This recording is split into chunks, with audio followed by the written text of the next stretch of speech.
4, 3, 2, 1.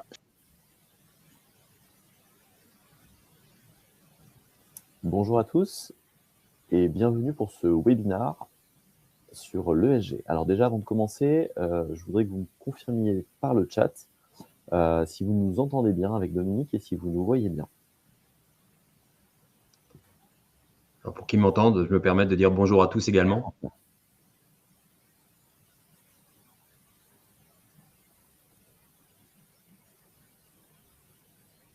Alors je retente, super. Merci Fanny, merci à tous. Parfait. Alors n'hésitez pas, du coup vous avez vu le fonctionnement du chat, n'hésitez pas à poser vos questions directement sur le chat, on prendra un petit peu de temps à la fin du webinaire pour y répondre, à vos questions. Donc là, vous allez suivre une présentation. Est-ce que vous voyez bien notre présentation, les slides qui sont affichés ici? Pareil, si vous voulez répondre par le chat, ce serait super.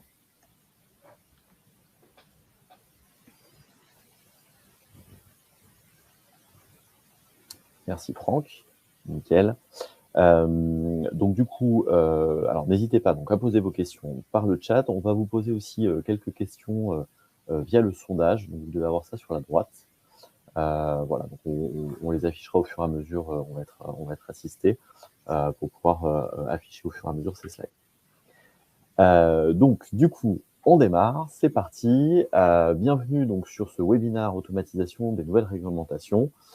Comment simplifier vos rapports ESG avec la solution Talentia CPM.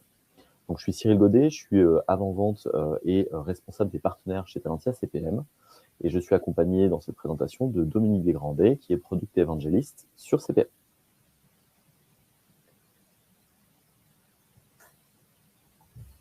Alors, avant de commencer, je vous présente juste rapidement la solution et l'entreprise Talentia CPM, Talentia, au sens large, qui contient donc CPM. Donc Talentia est une entreprise d'édition de logiciels, de solutions RH et finance. On est implanté un peu partout dans le monde, vous le voyez ici. Alors, les points importants, c'est effectivement la notion de R&D qui a un déploiement important puisqu'on a à peu près 15% du chiffre d'affaires qui est dédié à des investissements en R&D. Et puis, à travers le monde, on est 430 collaborateurs qui utilisons les solutions et qui déployons les solutions Talentia. On a une clientèle de 2000 clients, donc pareil, à travers le monde, qui sont principalement des ETI. On s'attarde sur tous les secteurs d'activité et puis avec une maison mère qui est basée en France et une forte implémentation en Europe. Donc les deux solutions, les deux suites dont je vous parlais tout à l'heure sont la suite finance et la suite RH. Donc la suite RH, ce qu'il faut avoir en tête, c'est qu'effectivement on va donc de la gestion du collaborateur, gestion des talents, jusqu'à l'analyse de vos données et les éléments effectivement de la paye. Côté suite finance, on a toute la panoplie qui vont de la comptabilité à la trésorerie, aux événements de consolidation, XBRL, consolidation, disclosure management, tous les rapports donc pour les équipes DAF, qui sont les reportings de gestion, l'élaboration budgétaire, et le point qui va nous intéresser aujourd'hui, les reportings ESG.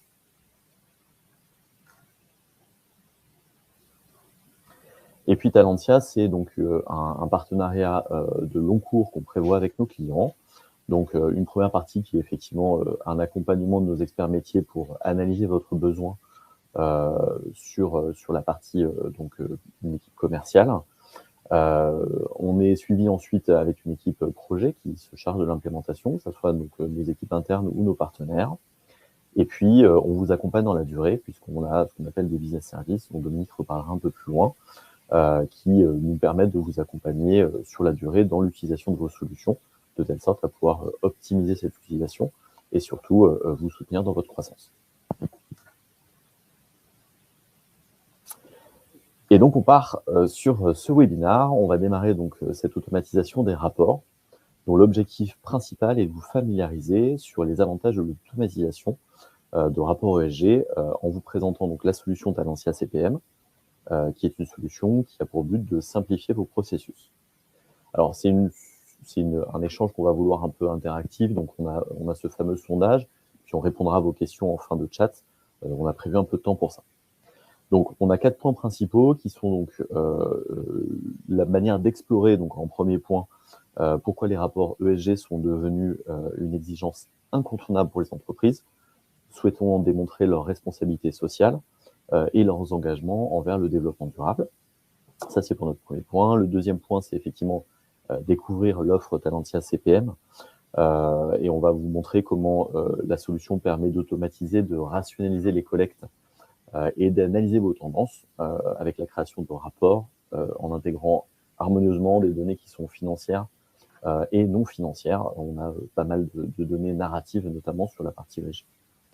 Et puis, un troisième point qui est donc adapter les normes, l'évolution finalement de votre solution à l'évolution de cette norme ESG qui en est que dans ses primes jeunesse. Donc, l'idée, c'est de discuter sur la manière dont Talentia CPM va s'adapter à vos différents standards ESG tels que le CSRD, l'ISSB, le SSSB et le GRI pour répondre à vos besoins spécifiques de réglementation.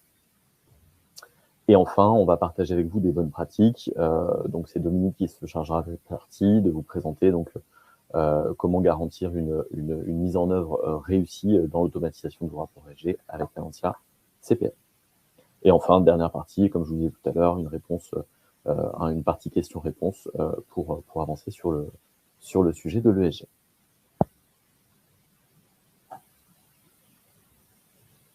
Alors, on a une partie contexte qui effectivement nous permet de partir sur la présentation d'un rapport ESG lié à la prise de conscience croissance de l'activité économique sur l'environnement, sur la société et sur la gouvernance des entreprises. Donc les rapports ESG visent à mesurer et à communiquer les performances de l'entreprise sur ces 3 dimensions en utilisant des indicateurs pertinents et comparables. Donc, les rapports ESG répondent à 3 enjeux principaux qui sont de permettre aux entreprises de rendre compte de leur contribution au développement durable et de leur alignement sur les objectifs internationaux, tels que l'accord de Paris sur le climat ou les objectifs du développement durable des Nations Unies. Deuxième point, ils ont pour but de faciliter le dialogue entre les parties prenantes, qu'elles soient internes. Alors, on va parler du salarié, les futurs embauchés. On a de nouveaux collaborateurs qui souhaitent intégrer des entreprises qui sont attentives à ces sujets. Les actionnaires, évidemment, et les dirigeants qui peuvent présenter des choses un peu différentes à leurs investisseurs. Ou alors en externe directement, qu'il s'agisse des clients, de vous clients vis-à-vis de nous, ou inversement de nos fournisseurs, des régulateurs, des investisseurs, ou de la société civile au sens large. Ça permet de principe de renforcer la confiance de l'entreprise, la confiance en l'entreprise, et puis surtout de fiabiliser sa réputation. Le troisième point, c'est effectivement de favoriser un but vertueux, de favoriser l'innovation et la compétitivité des entreprises en les incitant à améliorer l'efficacité opérationnelle et à réduire les risques. D'accord, on va parler notamment de risques importants sur la partie ESG. Voilà, le but étant de créer des opportunités et de la valeur sur le long terme. On visualise un certain nombre de limites par rapport à ça. Si effectivement le cadre réglementaire, ça ne tient pas compte le rapport ESG, ne tient pas compte de l'entreprise qui est notée. D'accord. Typiquement, un pétrolier pourrait avoir une meilleure notation. Il suffit qu'il soit meilleur en classe, qu'on appelle en anglais. Donc, du coup, l'idée, c'est de dire il faut qu'il soit meilleur que ses concurrents dans le même domaine. Et puis, pour le moment, le rapport ESG sont soumis à des exigences réglementaires qui sont donc fixées par le règlement européen, qui restent à déployer dans chacun des pays. Et puis, avec un certain nombre de règles, je vous parlais tout à l'heure du CSRD, qui a été adopté en 2022 et dont la réglementation a été appliquée à partir de 2025 sur les données 2024. Donc c'est quelque chose qui va arriver assez vite. On n'a pas encore d'harmonisation sur cette partie et en termes de déploiement, le rapport va s'appuyer sur des choses qui vont être amenées à évoluer en termes de croissance. Le principe étant effectivement de donner de la méthode et de la structuration à ces différents règlements et rapports. Enfin, les entreprises devront choisir leurs standards. Aujourd'hui, on est sur des standards assez divers. L'essentiel étant, dans un premier temps, d'être outillé pour pouvoir répondre à cette nouvelle norme et de nouvelles réglementations. On va donc présenter cette partie-là, et donc on a un sondage qui arrive normalement sur cette partie, qui est les rapports ESG, vous maîtrisez. Donc, je vais vous laisser répondre à ce sondage. On va vous le présenter tout à l'heure. On va analyser ensemble les résultats. Et puis, donc, pour être bien outillé, autant avoir le bon outil. Et là, Dominique est là pour répondre à ce sujet. Dominique, je te donne la main. Très bien. Merci Cyril. Encore une fois, bonjour à tous, bienvenue. Donc, on va plonger dans l'aspect vraiment pratique de la mise en œuvre de la première étape d'un projet qui a vocation à nous accompagner pendant de nombreuses années. Donc, le slide initial parlait de complexité. Et c'est vrai que finalement, on peut se demander où se trouve la complexité dans le fait de devoir produire un rapport. Puisque finalement, le reporting en tant que tel n'est pas forcément une tâche particulièrement complexe. Donc, et d'ailleurs, on s'est rendu compte bien avant les réglementations, on va dire ces 7-8 dernières années, que de nombreuses sociétés étaient capables de produire des rapports très esthétiques avec du contenu. Le problème, et on est tous arrivés un peu à cette conclusion ces derniers temps, c'est qu'on était plus dans une approche de greenwashing où on souhaitait communiquer quelque chose dans l'absolu, mais que ça n'avait pas fondamentalement imprégné la manière de faire, d'exécuter de l'entreprise. Donc, après ce constat, finalement, les autorités de régulation se sont dit on ne peut pas continuer comme ça, donc il va falloir qu'on cadre un minimum l'approche. Et c'est ce cadrage qui amène un niveau de complexité supérieur, puisque finalement, l'idée de dire le reporting, ce n'est que la partie émergée de l'iceberg, mais tout le travail de préparation en amont, c'est là que se trouve en fait la complexité. D'autant plus que quand on parle d'ESG, on est sur des domaines qui sont transverses et qui en plus sont pas forcément totalement liés les uns avec les autres, puisque sur la partie G, et c'est en général celle avec laquelle j'aurais envie de commencer, on est sur définir les règles, le contexte dans lequel le conseil d'administration autorise l'entreprise à fonctionner. Donc, les risques qu'elle a le droit de prendre pour atteindre les objectifs qu'on lui demande d'atteindre. Donc, il y a toute cette dimension gestion du risque qui est directement liée en fait à ce choix de gouvernance. Et d'ailleurs, je le dis souvent, une entreprise peut prendre la décision en termes de gouvernance de ne pas forcément appréhender le périmètre ESG de manière proactive. C'est finalement son choix et elle prend le risque d'être rattrapée maintenant qu'on attend au niveau du réglementaire quelque chose. Elle prend le risque d'être rattrapée par ses clients qui peut-être n'apprécieront pas forcément les manières de faire, mais finalement, c'est son choix. Elle définit le cadre dans lequel elle souhaite fonctionner. Et donc, c'est la gouvernance. Donc ça, c'est vraiment important de l'avoir en tête. Et en général, quand on commence un projet, on demande toujours, OK, vous souhaitez être conforme, mais est-ce que vous souhaitez avoir, par rapport à cette mise en conformité, une approche minimaliste qui peut être, d'un point de vue implémentation, extrêmement rapide et très facile à mettre en œuvre, ou est-ce que vous souhaitez avoir une approche minimaliste mais pérenne, Donc, je mets en œuvre le minimum, mais j'ai quelque chose qui peut m'accompagner pour évoluer dans les années qui vont venir. Ou alors, et on a des cas aussi, je souhaite prendre le sujet à bras-le-corps et aller dans l'intégration, on va dire, la prise en considération de toutes ces thématiques dans la stratégie globale de l'entreprise. Bon, évidemment, ça ne se fait pas du jour au lendemain. En tout cas, c'est trois approches différentes. Donc là, sur ce slide du TCFD, on se rend bien compte de ce que j'ai expliqué à l'instant. Et là, on est sur l'étape quand même relativement sophistiquée où on va vouloir cartographier l'ensemble des risques et des opportunités associés à ces thématiques.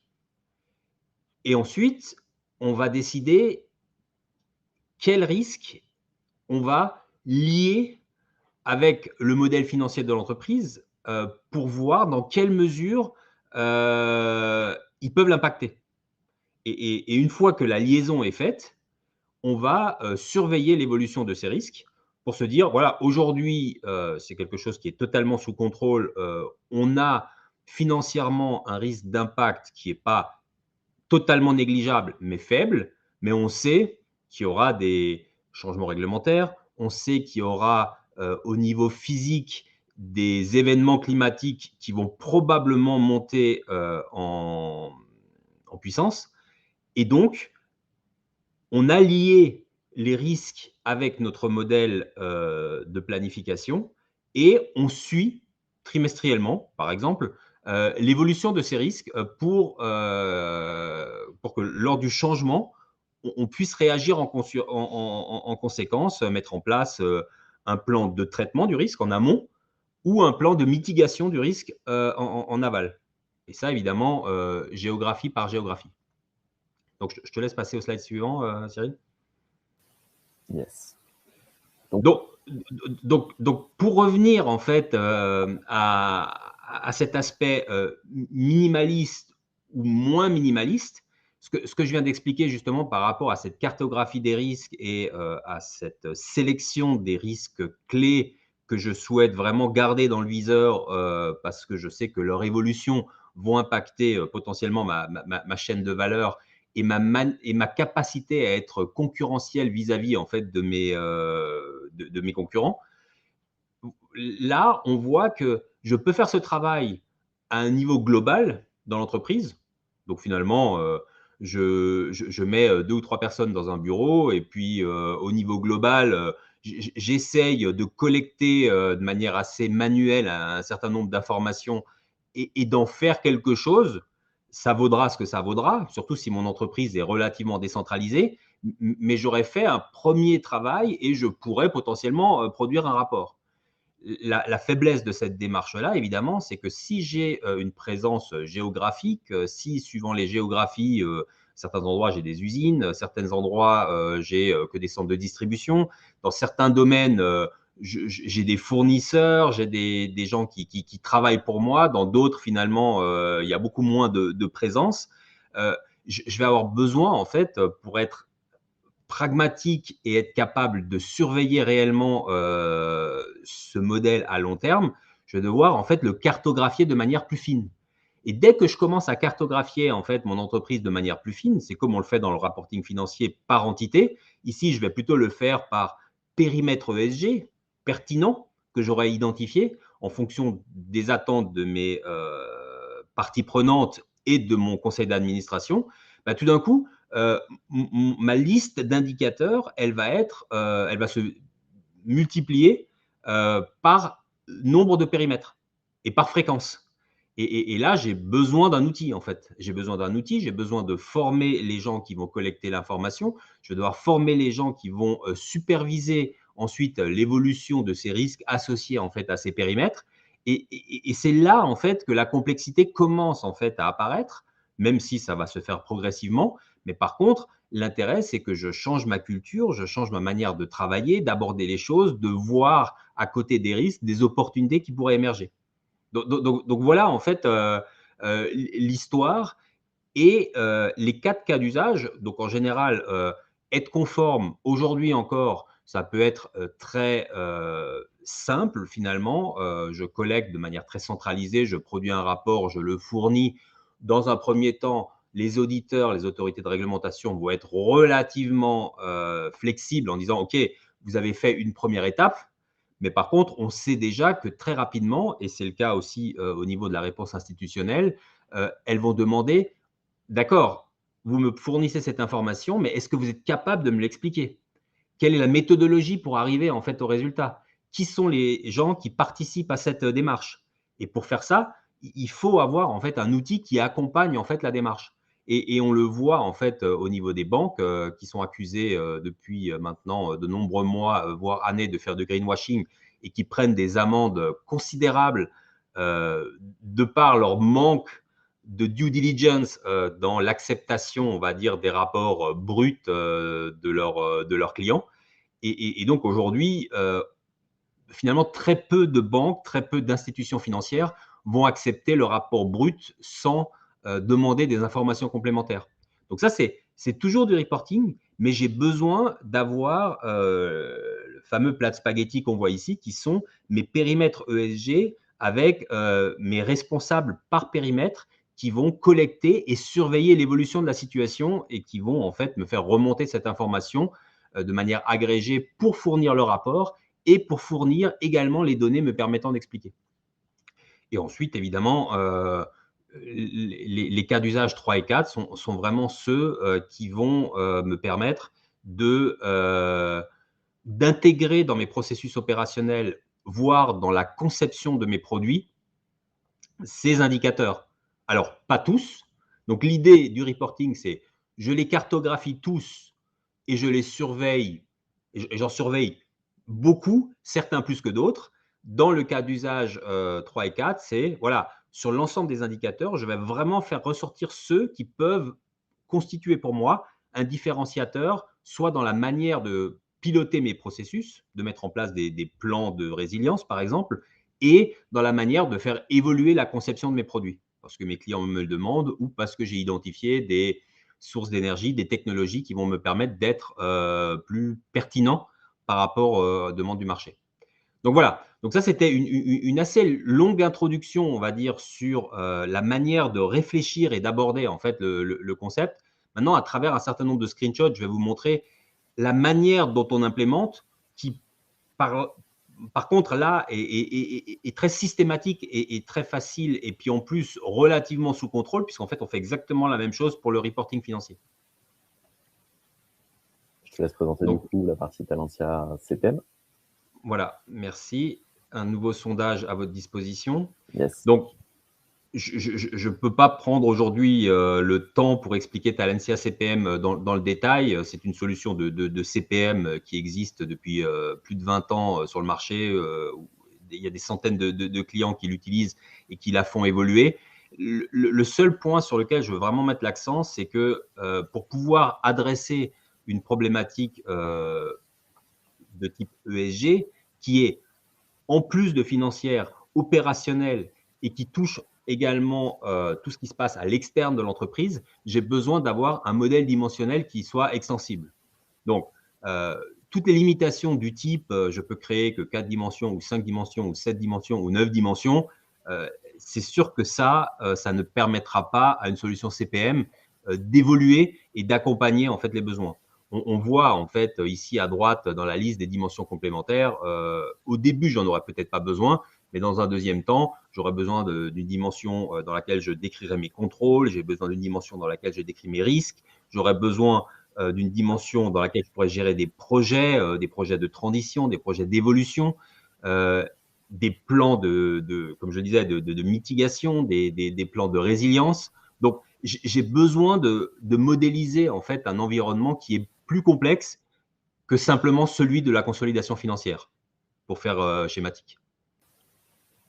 Next slide, please. Merci. Donc, l'élément central de toute la dynamique, vous l'aurez compris, et d'ailleurs, là, je reprends l'exemple d'un client italien qui a implémenté la solution, mais déjà il y a plusieurs années, parce que finalement, énormément de clients ont commencé à implémenter ce qu'on appelle le reporting ESG bien avant l'obligation réglementaire qu'on comprend. Donc, dès que je souhaite collecter à une échelle plus large que simplement avoir 2 personnes dans un bureau qui passent des coups de téléphone, envoient des emails et essayent de produire un rapport, la première chose dont j'ai besoin, c'est un workflow. Le workflow va me permettre, de cartographier, d'envoyer des procédures uniformisées à travers toute mon organisation, 3, de suivre l'exécution et de voir qui avance, qui n'avance pas, qui a des problèmes, qui a des questions, etc. Donc là, on est sur un workflow très hiérarchique. On pourra avoir un workflow plus collaboratif, mais une fois de plus, étape par étape. Commençons par ce workflow hiérarchique et puis ensuite, quand les gens ont pris en fait la compréhension, l'habitude en fait de travailler sur ce nouveau type d'indicateur, on pourra aborder le workflow peut-être de manière un peu plus collaborative pour justement faire émerger des idées en termes d'innovation, en termes de mieux adresser la résilience, etc., etc. Slide suivant.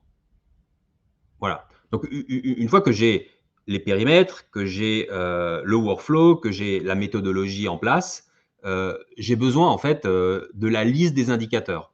Et donc là, je pense qu'on peut clairement remercier le GRI pour son travail depuis des années. De un, la liste des indicateurs qui sont proposés par le GRI est complète et suffisante pour de très nombreuses entreprises. En plus, il y en a à peu près 130. En plus, ces indicateurs ont été validés par les grandes fondations de réglementation type ISSB ou par la communauté européenne dans son standard. Ce qui fait que si on veut implémenter par exemple le CSRD, on peut faire beaucoup plus, mais par contre, on sait qu'en utilisant les indicateurs du GRI, on a une base qui est largement suffisante pour adresser cette mise en conformité, en tout cas pour les premières années. Ensuite, il y aura des itérations, on pourra l'affiner, on pourra la faire évoluer, ce qui est tout à fait possible, puisque finalement, c'est une forme de plan de compte, donc elle peut évoluer dans le temps. Mais en tout cas, on a ici une base complète qui a été validée déjà depuis de nombreuses années et qui est acceptée par l'ensemble des autorités européennes, que ce soit la Fondation IFRS ou la communauté européenne. Donc voilà, slide suivant, s'il te plaît. Donc voilà, une fois que j'ai une structure de collecte, une méthodologie pour collecter, une liste d'indicateurs qui sont ceux qui doivent être enseignés, certaines peut-être avec plus de précision, d'autres avec moins de précision. Ça, c'est quelque chose que je peux faire dans le travail du workshop pour peut-être phaser le travail de collecte. Donc, une fois que j'ai tout ça, je vais créer des formulaires. Alors, soit un gros formulaire ici, soit différents formulaires. Ça va dépendre un peu du nombre de personnes qui vont participer au processus de collecte. Et ces formulaires, ils auront l'avantage d'être des formulaires classiques, faciles à développer, en l'occurrence Excel, mais la solution va vous permettre de stocker toutes les informations collectées, qu'elles soient quantitatives ou narratives, dans la base de données. Donc c'est vraiment un peu le meilleur des deux mondes où finalement j'ai une grande facilité à développer des formulaires qui d'ailleurs peuvent être utilisés comme des rapports, mais tout est stocké au niveau de la base avec un système de sécurité aux normes qui permet de ségréguer justement par domaine ESG. Donc, je suis responsable de 4 domaines ESG. Peut-être je vois ces 4 domaines, mais je ne vois pas forcément l'ensemble des données qui sont stockées dans la base de données, même si j'ai accès à ces rapports qui en réalité ne sont que des templates, mais les données ne sont pas en fait stockées à l'intérieur du rapport lui-même. Donc voilà. Et puis bon, à mentionner effectivement l'importance du narratif. Donc une fois de plus, au niveau de la solution CPM, si elle ne sait traiter que des données quantitatives, il va y avoir un problème assez rapidement dans l'approche ESG qui demande énormément de travail, de commentaires, aussi bien au niveau de l'indicateur lui-même que dans la collecte de l'information associée à l'indicateur. Donc, pourquoi j'ai rentré ce chiffre? Pourquoi ce chiffre a été ajusté au niveau du groupe? Est-ce que enfin voilà, je peux attacher une pièce jointe qui va documenter le travail? Parce que c'est vrai que dans le reporting financier, on a une telle maturité, toutes les données viennent de la compta. Dans la compta, tout est proprement documenté, renseigné, calibré. Ici, on est sur quelque chose de beaucoup plus jeune. Donc, ce que j'expliquais avant, quand je fournis mon rapport et que quelqu'un vient me poser des questions, il faut que j'ai ma piste d'audit, il faut que j'ai mon travail de documentation associé à cette donnée, d'où qu'elle vienne, pour que je puisse expliquer. Donc ça, évidemment, c'est quelque chose… on a un peu perdu l'habitude parce que dans le reporting financier, on a un tel niveau de maturité qu'on a perdu cette habitude. Mais dans le reporting extra-financier, c'est quelque chose qu'il va falloir reprendre comme habitude, qui est d'ailleurs une bonne pratique, hein, parce que finalement, d'avoir une piste d'audit, d'avoir un travail de documentation de pourquoi, comment, etc., c'est de toute façon une valeur ajoutée à moyen terme pour justement garder dans la mémoire de l'entreprise la logique de construction de cette information. Slide suivante. Ce que tu retrouves, si tu me permets, dans la partie effectivement historisation aussi et stockage de l'information. Que l'année en cours, l'année précédente. Effectivement, c'est fondamental parce que la comparabilité des données dans le temps va être plus que critique ici, puisque on parle souvent de reporting, mais on s'attend quand même que les entreprises améliorent leur bilan au sens ESG large du terme dans les années qui viennent. Donc, la comparabilité est absolument fondamentale. Je te passe la suivante.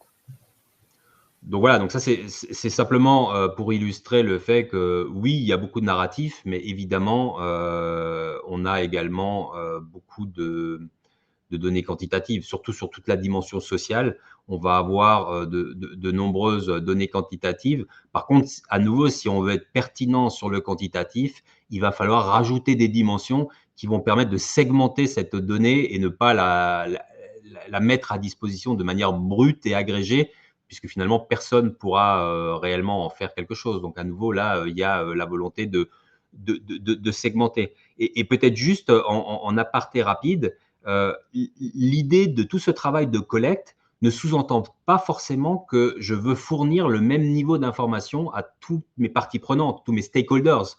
Simplement, je collecte de manière organisée, structurée dans mon système et ensuite, en fonction de mes décisions et en fonction des attentes de mes canaux parties prenantes, je décide de publier plus ou moins, plus agrégé ou moins agrégé. Donc, l'idée, c'est de découpler en fait la restitution de la collecte. Donc, je collecte de manière très structurée, sérieuse, méthodologique, et ensuite, je publie en fonction de mes choix de gouvernance, de mes choix de communication. Donc, c'est vraiment deux approches différenciées que seul un outil permet de faire, parce que j'aurai une seule source de l'information.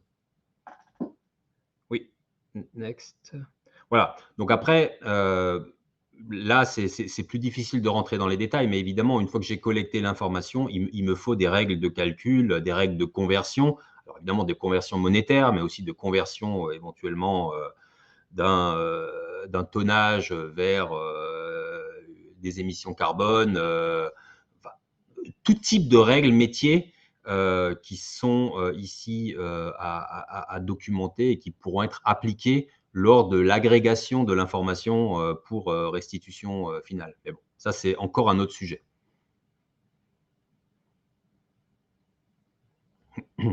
Je l'ai mentionné avec le workflow et puis je pense que c'est une des grandes forces de l'approche méthodologique qu'on vous propose assister avec une solution, c'est d'avoir en temps réel une vision de qui en est où, qui a fait quoi par rapport à l'année dernière.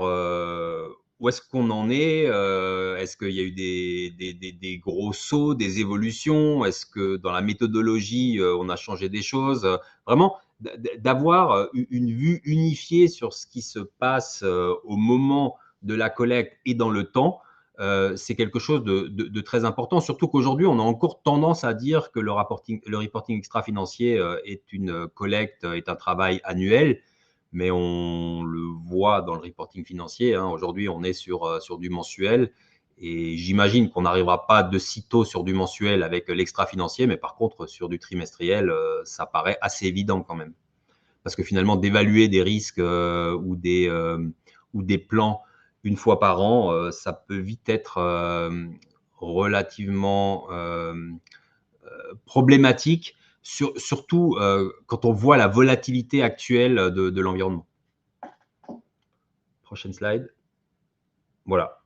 Et enfin, la fameuse pointe émergée de l'iceberg dont je parlais avant, une fois de plus, un template, en l'occurrence construit avec Word, mais à nouveau, ce n'est qu'un template. C'est-à-dire que toutes les données vont être extraites en temps réel de la base de données.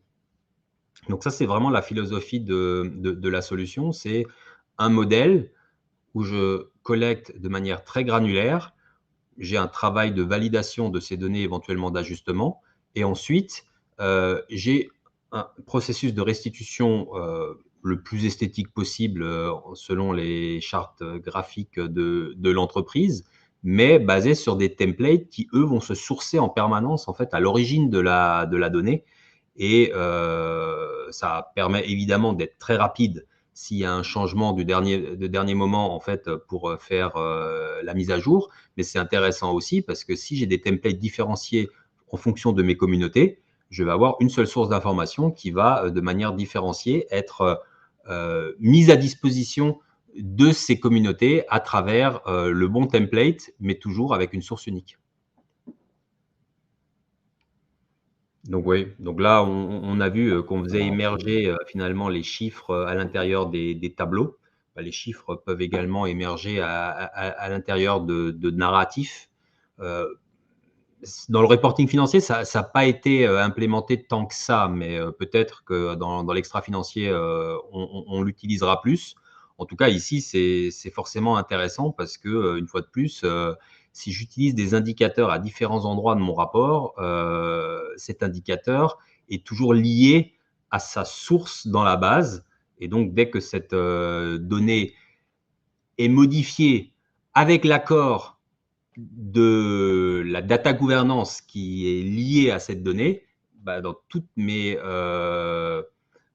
canaux de restitution, le chiffre sera à jour. Donc évidemment, reporting financier, on avait un rapport pour les investisseurs, les autorités de réglementation. Ici, potentiellement, on peut avoir un rapport différencié par communauté. Donc, on voit encore d'autant plus l'importance d'avoir une source d'information unique, traçable et auditable. Voilà, donc rapidement, c'était l'outil et les quelques éléments différenciants que l'outil doit contenir pour pouvoir justement adresser ce type de problématique. Ensuite, on a vu rapidement une mise en œuvre à travers différents slides de comment on pourrait démarrer le premier projet, la première phase. Ici, je souhaite mettre en avant l'idée que le SaaS pour l'ESG, c'est particulièrement pertinent parce qu'en fait, on va pouvoir, au niveau de la solution elle-même, bénéficier en temps réel ou en temps quasi réel des évolutions.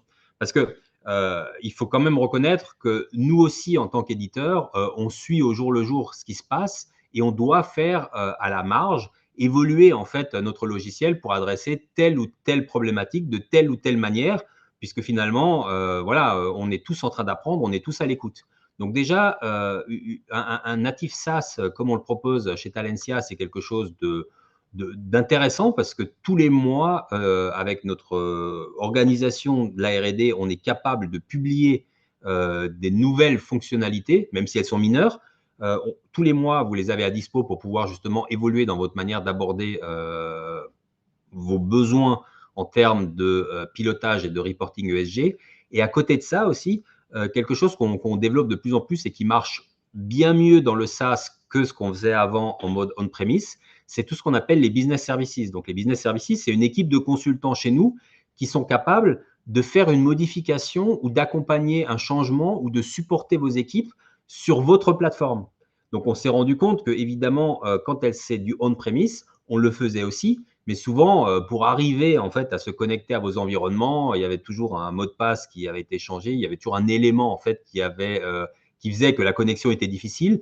Ici, l'avantage, c'est qu'en quasi temps réel, si vous nous l'autorisez, on est capable d'intervenir avec vous sur vos plateformes, de vous aider à faire évoluer et d'être beaucoup plus réactif dans la manière d'appréhender cette thématique très itérative, on va dire.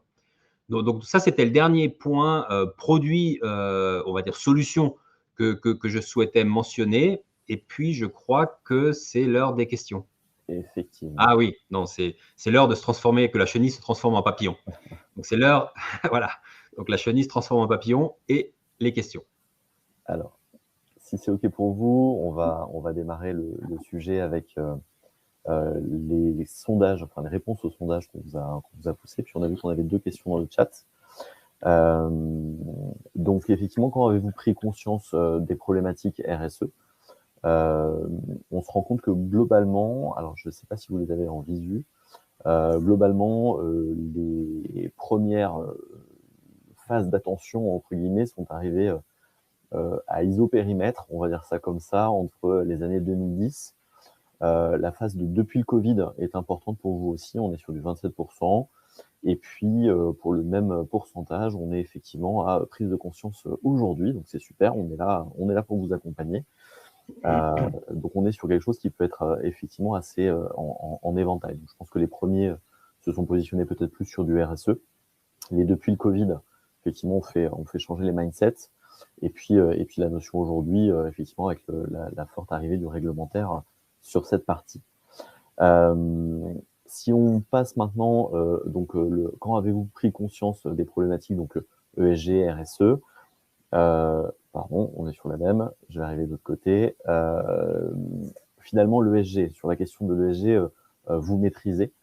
Vous êtes principalement pas convaincu du projet qui rentrera dans la catégorie de ce qu'avait annoncé Dominique comme une mise en conformité face à la loi de vos entreprises. Sachez que effectivement, on a beaucoup de retours aujourd'hui de nos clients qui sont plutôt sur cette partie. C'est quelque chose qui va être amené à évoluer. De toute façon, vous en avez pris conscience avec ce webinaire. En tout cas, vous en avez un éclairage un peu particulier. On va arriver sur des éléments qui vont être omniprésents dans vos entreprises, dans vos entités à l'interne et à l'externe. Voilà. Et enfin, le dernier sondage qui vient d'être terminé. Pour vous, quelle est la priorité finalement sur ces éléments? C'est plutôt donc de la publication. À 50%, vous êtes sur des éléments de travail sur un périmètre d'information et donc quelque part de conformité. Ça reste rationnel avec vos éléments de sondage d'avant. Et puis, on a quand même une forte analyse de la maturité, le comprendre le besoin, le savoir comment se positionner sur ces éléments qui reste important pour vous à 38%. Je vous remercie sur cette partie sondage. Je vais passer sur la partie questions. Donc, nos équipes en ont identifié 2. Peut-être, Dominique, tu vas pouvoir m'aider à y répondre. Alors, la question de Mégane qui dit « Bonjour, vous dites que vos formulaires permettent de traiter les réponses quasi, donc quanti et narratives. Comment gérez-vous le traitement de texte? Comment assurez-vous que la réponse narrative est pertinente et comparable ?» Alors, évidemment, l'inconvénient du narratif, c'est qu'on peut difficilement le comparer et on peut difficilement comparer. Alors, je pense qu'il faut différencier 2 choses. Il faut différencier au sein de l'entreprise et au niveau des autorités de réglementation, voire des associations en fait qui vont lire ces rapports.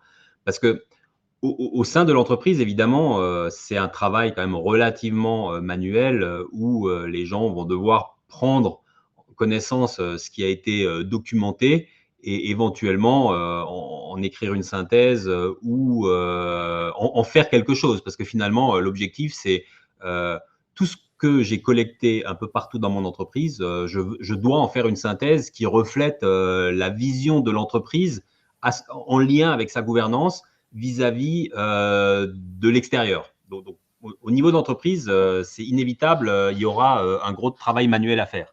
Par contre, à l'extérieur de l'entreprise, et là, ça c'est vraiment intéressant, c'est qu'avec les modèles type intelligence artificielle générative, on a énormément de sociétés maintenant, de startups, qui vont justement scanner le narratif, le cartographier comme ces modèles savent très bien le faire, et en quasi, pas temps réel, mais disons très rapidement, être capable de comparer des entreprises qui auront publié dans leur secteur, par géographie, etc., etc.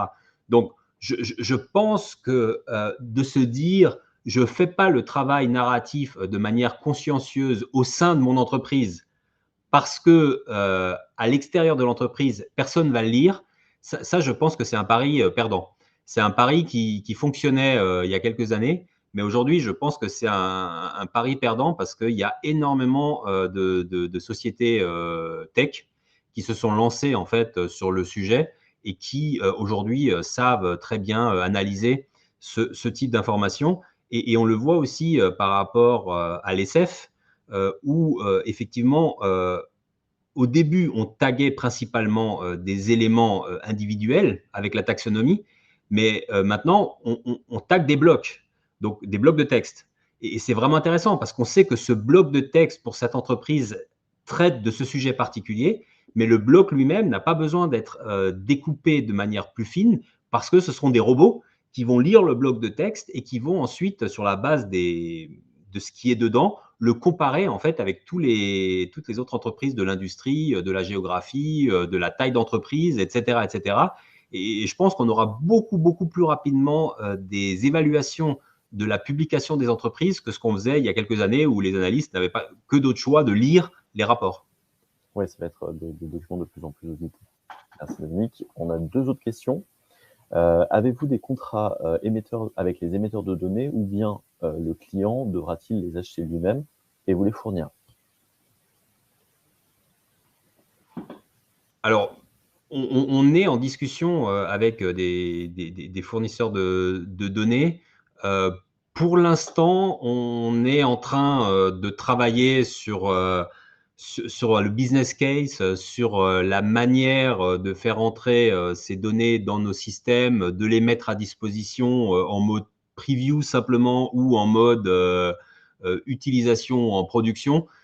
Je veux dire, on sait qu'on devra le faire, mais pour l'instant, on est encore sur la phase sélection et implémentation de la bonne manière de faire. Pas forcément technique, mais plus fonctionnel, business, logique. Merci Dominique. Et dernière question. Sur vos premiers retours d'expérience, question de Franck, la phase ESG reste-t-elle administrée par la finance et est-elle dissociée ou intégrée au reporting financier? Alors bon, déjà, l'ESG, souvent, le mandat de faire le travail revient à la finance. Par contre, souvent, c'est une décision du comité d'administration et de son comité de gestion des risques qui va dire, voilà, une typologie de risques nouveaux émerge avec l'ESG. Il va falloir faire ce travail de cartographie, d'évaluation, de suivi, etc., etc. Et souvent, s'il n'y a pas un département de risque dédié, comme on le trouve systématiquement dans les banques, les assurances, les sociétés pharma, là, on trouve systématiquement des départements de risque dédiés qui, eux, pourraient prendre ou prennent souvent en charge cette nouvelle typologie de risque directement. Pour les autres entreprises qui n'ont pas forcément ce type de département en place, effectivement, au départ, ça tombe à la finance, mais je pense que très rapidement, il faudra mettre en place quelque chose de l'ordre de la task force, puisque finalement, dès qu'on prendra la décision d'aller collecter de manière un peu plus large, il va falloir former, coacher, accompagner. Donc oui, au départ, ça tombe à la finance, ensuite, ça s'élargit.